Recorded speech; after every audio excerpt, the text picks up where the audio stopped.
Hi everyone, and welcome back to Laura Larsen Organizing, your channel to get organized at home and at work for a fulfilled and productive life.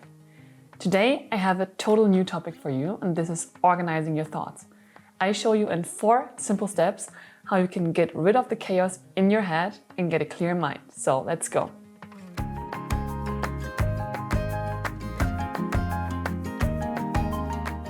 You may wonder, what is this about?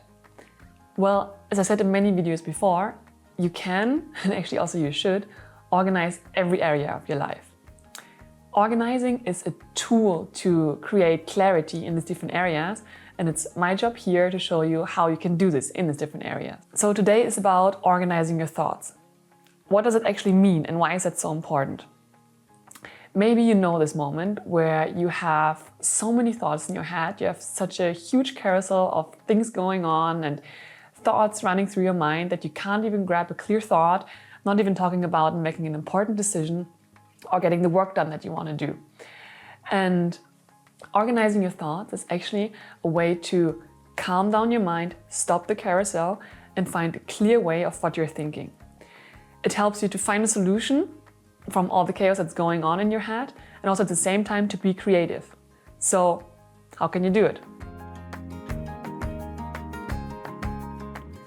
Well, it won't surprise you that the way you're organizing your thoughts is the same way you're organizing everything in your life with these 4 steps. Taking out, categorize, sorting, storing. Like everything in the KonMari method, we do these 4 simple steps. We take everything out. We then divide everything into their different subcategories. Then we sort through them. We decide what we want to keep in our life, what makes us happy, what sparks joy. We sort everything else out. And then in the last step, we store everything in a visible, functional, honorable way. And this is basically also what we're doing with our thoughts. And in this video, I'm going to tell you how you can adapt this method to this a bit more abstract topic of how organizing your thoughts. So, step number 1, take everything out. So how can you take out your thoughts? Really easy, just write them down. And thereby it doesn't matter if you write them down on a piece of paper, on a napkin, or anything else you can scribble on, or if you're more the digital type who wants to type it in their phone or on your laptop. It just matters that you take out your thoughts from your head into actually physical matter where you can see them in front of you. And thereby also it doesn't play any role in what order you put them. Just really get them out of your head on a piece of paper. Sometimes already this first step has already a really big impact because everything that's going on in your head, you already have written down on the paper. This can already really be a relief for you and helps you to calm down and get rid of the stress because you have them now visible in front of you and workable, but also you have them out of your head, and therefore you can also tell your head, hey, they're here, they're on the paper, I won't forget them, which is already a huge stress relief. So this can be already a huge big step to calm down your thought train, but we're just at the beginning of the process. Step number 2, categorizing. Because we just not want our thoughts get out of our head, we want to actually do something with them. We want to be more productive, we want to get clarity, we want to get an idea or a solution. So the next step is we must do something with all the thoughts that we have found on this piece of paper, and that is we categorize them. How do we categorize them? So you see now all the keywords, all the thoughts, the things you have written down. As you now read through them, just piece by piece, find categories that you can group these thoughts together. Just do it as you go through them. Find categories like work, household, vacation, or maybe a specific project you're working on. Just really, as you read through them, put them in categories, and also see if you can, whenever you're at the next keyword, try to allocate them into categories that you've already done. Because in total, I would recommend to not create more than 10 categories for you, because at one point when you're having more at 10 categories, your category system can get as confusing as the thought alone. So really try and challenge you to keep it within the 10 subcategories and really try to allocate your ideas and thoughts that you have in these 10 categories so you can already group them. And why we're doing that is now important for step number 3, which is the sorting out.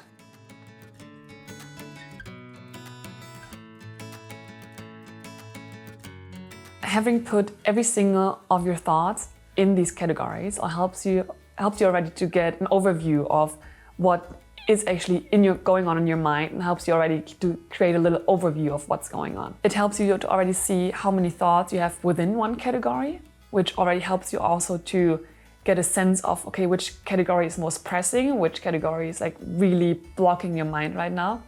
It helps you to assess the idea, the thought in the proper context of the category that you put this thought in. It helps you also to identify duplicates where you maybe think, okay, these are two different thoughts I'm having, but it's tackling the same problem or the same issue that I'm struggling with.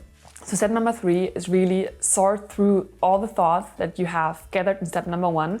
And it's way easier if you have them before put in subcategories, because it's easier for you to evaluate them in the context of everything that's going on in your mind. And this sorting through, an easy tool for doing that in step number 3 is mind mapping.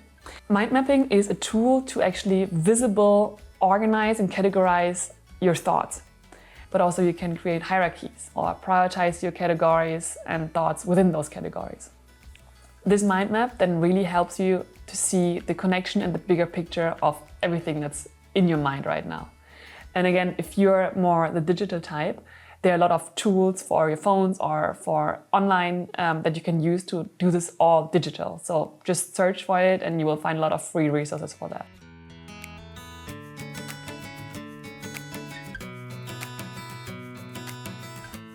And last but not least, step number 4, the storing. So what does storing mean? You have now got all of your thoughts out of your head. You categorize them in the different subcategories and already put a little order in them in the thought, what topics are going on in your life. And in step number 3, with the mind map, you created a system with them. You prioritized them, you related them to each other. And maybe this has led already to a way clearer mind that you found prioritization, maybe you were able to sort some things out, or you were even able to make a decision already on whatever a question which is going on. So now it's time to put everything that you worked on already into action. For example, if you identified all the things that you have to do and all the things that are urgent, put them in a to-do list, create some timestamps so you don't forget the different time deadlines on it, and get them into action. With your pre-work before, the order of your to-do list should be really easy because all the pre-work is basically done. If, for example, you had a more creative brainstorming in your mind map for a project that you're working on right now, or you need a solution for a really creative problem, then you have this mind map already with a different aspects and different things which are related. So you can just shift this mind map into your actually work mind map and continue working on it, because that's actually always a great tool to keep working on, especially when you are in the creative problem or solution finding situation.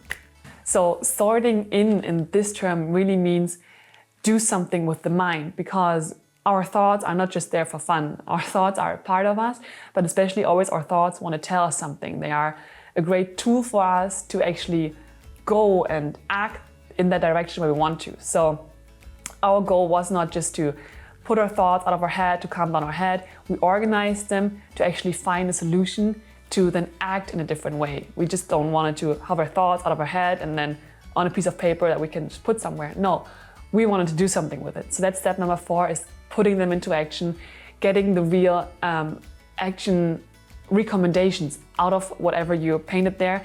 And you just did a great work of organizing them and finding the right recommendations from all the thoughts that you were having in your head. Which leads me to a very last point. You can either call it step number 5, but also it's not really a step because it's more a continuously ongoing step, which is called stay organized. With everything that you did right now, you did this out of an urgent situation where you think, like, okay, I'm overwhelmed, I have so many thoughts in my head. So you did the 4 steps, you got everything out, you categorized it, you sorted them through, and you were storing it in terms of putting things into action that you were finding the solution for. And this is a great tool, but it works literally best if you do it in a regular way. Not just always when your mind is overflowing or when you're really stressed or you have a time pressure for finding a solution. So to avoid these mental breakdowns, try to find a routine, a daily schedule where you can regularly do this. It means either every morning, just open your phone or notebook or journal and write some things down, or weekly try to plan your week ahead with everything that's going on, or even have this discussion also with parts of your family. Really try to find a routine that you do this exercise in a regular daily, weekly, monthly routine to avoid just everything piling up in your head and mental breakdown or stress. So one part of staying organized is the routine, and the other part of the staying organized is that it's easy accessible for you. So try to find a tool which you always have handy, which you always have with you, which you can easily access, which means that you either carry a notebook around or use your phone and just put notes in, or use the memory function to get reminders on your phone for deadlines or to-do lists. So for example, I use just notes on my phone where I can just type in random thoughts when I'm somewhere else, or on my laptop. They're synchronized, so I can put them in and always work on it. Or I just use the reminder function for important deadlines or things that I can't forget on a certain date. But also to just organize my week ahead and keep everything in schedule, I use tools, for example, like Trello, where you can really put cards in and organize it, what you have to do, and also with timelines and everything, and also have kind of a storage of ideas that I'm having. So I can just always put everything in there, and it's also accessible from my laptop and my phone. I really love this tool. But there's just a personal recommendation. And especially when I'm having an emotional mental breakdown, and when you're having a lot of emotions going on and a lot of things happening right now in your private life. And sometimes, this efficiency tool is just not the right one. So there I always have my journal, and the good old journal, which you just take out in the evening or morning, and you sit down and just write down your thoughts in no system, just to get them out and already get a feeling what you're writing down there and what's going on. And so that's also a really great routine also to keep a more emotional stuff, like the good old journal. But as I said, it has to be something, whatever works for you best. So find that out, play a bit around with it, and really try to find a routine that you can do regularly and that is easy. And one last tip, organizing your thoughts is draining. I was about to say can be draining, but let's be honest, it is draining, because you're working with the innerst part of you, with everything that's going on. So especially if you're having a huge mental blockage and a huge carousel going on, you're writing it down, don't take this exercise that I just told you lightly. Like, don't force yourself to do it.